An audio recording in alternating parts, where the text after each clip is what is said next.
Price God. இன்றைய தியானம் சங்கீதம் 32 1 முதல் 11 வரை. எவனுடைய மீறுதல் மன்னிக்கப்பட்டதோ, எவனுடைய பாவம் மூடப்பட்டதோ அவன் பாக்கியவான். எவனுடைய அக்கிரமத்தை கர்த்தர் எண்ணாதிருக்கிறாரோ, எவனுடைய ஆவியில் கபடமில்லாதிருக்கிறதோ அவன் பாக்கியவான். நான் அடக்கி வைத்த மட்டும் நித்தம் என் கதறுதலினாலே என் எலும்புகள் உலர்ந்து போயிற்று. இரவும் பகலும் என்மேல் உம்முடைய கை பாரமாய் இருந்ததினால் என் சாரம் உஷ்ணகால வறட்சி போல வறண்டு போயிற்று.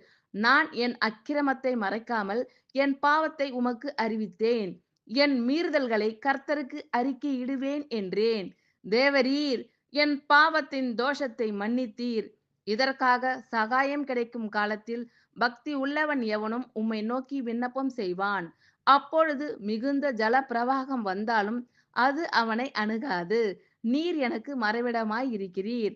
என்னை நீர் இக்கட்டுக்கு விலக்கி காத்து இரட்சணிய பாடல்கள் என்னை சூழ்ந்து கொள்ளும்படி செய்வீர். நான் உனக்கு போதித்து நீ நடக்க வேண்டிய வழியை உனக்கு காட்டுவேன். உன்மேல் என் கண்ணை வைத்து உனக்கு ஆலோசனை சொல்லுவேன்.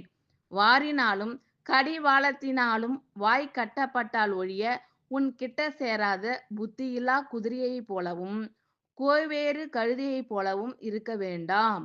துன்மார்க்கனுக்கு அநேக வேதனைகள் உண்டு. கர்த்தரை நம்பியிருக்கிறவனையோ கிருபை சூழ்ந்து கொள்ளும்.